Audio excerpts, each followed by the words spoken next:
Breaking news tonight. Cape Coral City Councilwoman Patty Cummings just walked out of the Lee County Jail charged with lying to Cape Coral voters. We have new video of Cummings walking out of jail in downtown Fort Myers. You see her there in the blonde hair and the white shirt.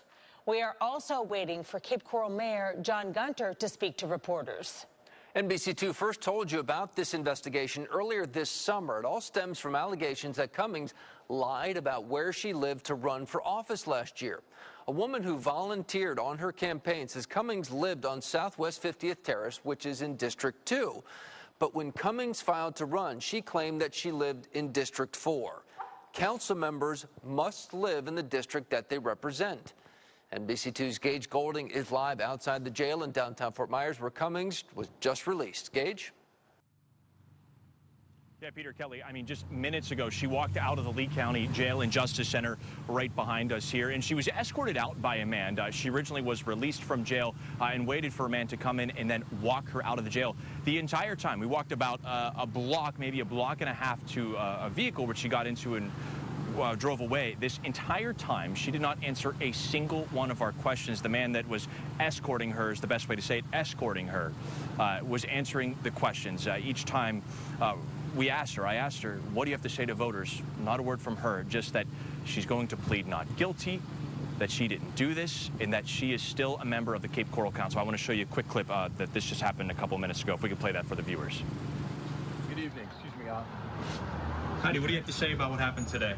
She didn't have anything to say. What do you have to say Do you still believe you did nothing wrong? Yeah, we have no comment right now. It's unfortunate that in this day and age, occasionally there's political prosecutions, but we'll be pleading not guilty and proceeding in that manner. Thank you. What do you have to say to the constituents? She doesn't have any comments right now. You potentially falsely told that you lived in that area, but you didn't. That's not what she did. Watch out. That's what you're accused of doing, Patty. What do you have to say? There's no comment. We're good. Patty, there's a lot of people out there that want to know what's going on. Could you please let them know? Yeah. Half of them want to know what's going on. The other half want to know why this is happening. This was an investigation turned over to the state attorney's office. What do you have to say to the people out there that you represent? What we have to say is there's a lot of corruption.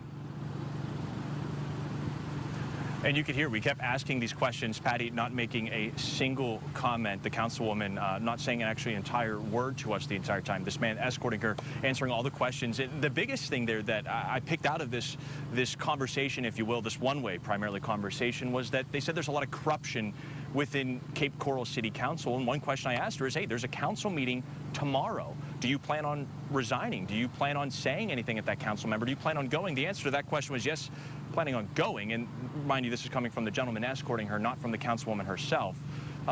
But no indication as to what, if anything, were to happen. Now, the big question is what will happen now that the state attorney's office has filed this warrant and she's been arrested and charged formally with these charges, is that the governor would have to make a move, right? This would go to the governor, and the Governor DeSantis, would be the one that could remove her from that spot. However, I spoke with other councilmen today. They say they think the best thing for Councilwoman Cummings to do is to show up to the meeting and resign from her office. That's something that I'm sure will still to be seen if that does happen tomorrow. And of course, in the coming minutes here, we should hear from Cape Coral Mayor John Gunter as to what exactly the city has to say in this. But the entire thing to take away from this, Peter Kelly, is the entire walk we had, a 3-4 minute walk to the car. Not a single word out of the councilwoman. I'm reporting live and local for you in downtown Fort Myers. Gage Goulding, NBC2.